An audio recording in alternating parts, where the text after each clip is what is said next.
in this speech I want to talk about the both negative side of the gaming industry that are true, but then I also want to talk about the positive side of the gaming industry that nobody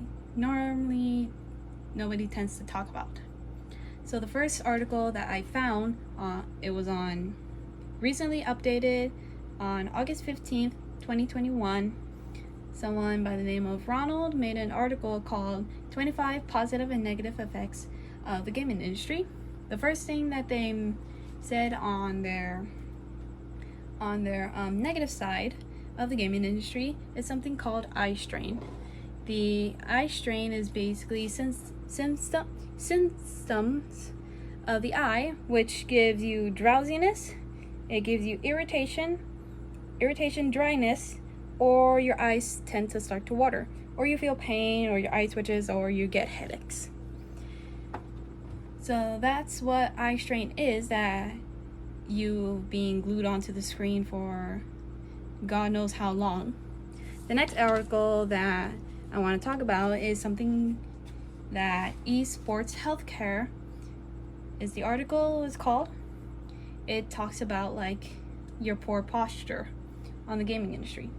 So what one thing, granted this doesn't have to do with posture, but it does have to do a little bit of what of why you are hurting so much, whether it be on the shoulder, the back of your neck, your lower spine, or then your hips, because you end up getting arthritis.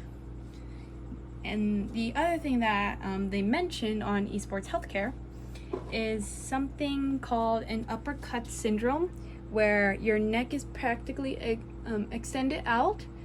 You are slightly slumped to where it hurts your lower, and that is not a good posture to ever have. And it's always best to catch it before it end up becoming worse, to where you end up developing arthritis and your neck is stuck like that to where you can't fix it. You technically can fix it, but it is also quite hard to fix it. Another thing I do want to talk about is that gaming does tend to mess up your sleep schedule, because you're in a video game where you have online friends and they want to win a match. So they keep saying either one more round or until we win, and you're up at an ungodly amount of hours. It prevents you from getting any sleep.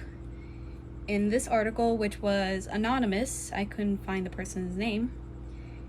It was something called eProPact Pro. I can't really pronounce it, but it's it's something a little bit along the line of the esports that I mentioned, where it mentions you about like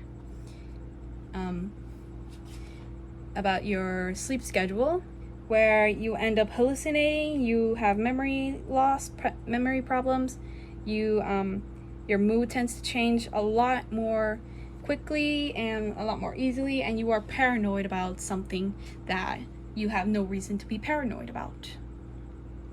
So all those are the negative effects of the gaming industry.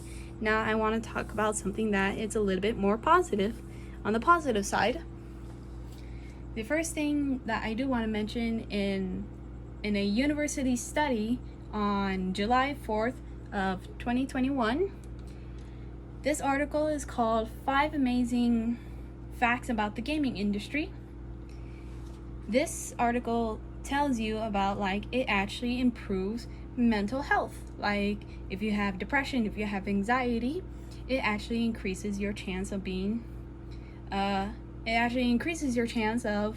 not like curing it, but it helps you cope with them, help you cope with a better option than that, because you end up getting something called a comfort character, where you don't mimic on what they do on everything, but you mimic on how they can help you cope with your depression or anxiety. This was an article called do violent video games actually cause the crimes in up the creases in crimes? It actually doesn't. It actually doesn't. Because it mentions something about depression and anxiety. I actually got the reason why I have this on the positive side was because of someone in the comments in that article. They mentioned that they too have depression and anxiety. But it wasn't the video games that was actually causing their depression and anxiety and the reason why they want crime rates, or the crime rates are being going up. It wasn't actually because of video games. It was actually, to that person, it was helping them cope with their anxiety and depression issues, because their comfort characters are the reason why they feel safe. It's the only reason why they feel safe in this world.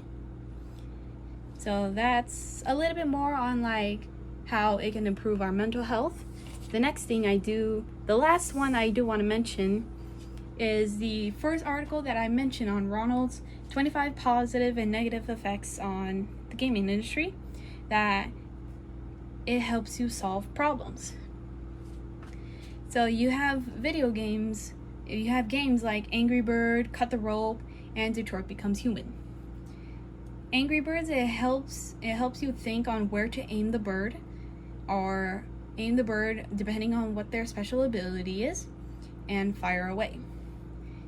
The Cut the Rope helps you figure out where you want the little candy piece to go, if you want to collect all the stars, or you want to just straight up give the candy to the little alien thing. So that's all the thing I want to talk about, the both positive and negative side of the gaming industry. And I'll see you all next time on an assignment. Bye.